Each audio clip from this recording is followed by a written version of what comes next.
आवश्यकता मध्ये पहिलो तहमा बसेका जो चाहिँ नागरिक जनताहरू छन् ती चाहिँ कुनै न कुनै व्यवसायसँग जोडिएका, कुनै न कुनै राजनीतिक दलसँग जोडिएका, कुनै न कुनै ठगहरूसँग जोडिएका ती व्यक्ति बाहेक अरू चाहिँ ग्राउन्ड लेभलको व्यक्ति चाहिँ सबै असन्तुष्टि छ।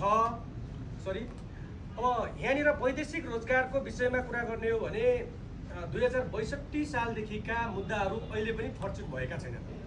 यहाँनिर तपाईँका धेरै प्रधानमन्त्रीहरू फेरबदल भए, धेरै आइजिपीहरू फेरबदल भए, धेरै गृहमन्त्रीहरू फेरबदल भए, तर ती पीडितहरूले अहिलेसम्म पनि न्याय पाएका छैनन्। वैदेशिक रोजगार विभागमा जाने हो भने 65,000 देखि 70,000 मुद्दाहरू त्यहाँ छन् र त्यसै गरी टेकुमा त्यत्तिकै छन्, त्यसै गरी काठमाडौँ परिसरमा त्यत्तिकै छन्।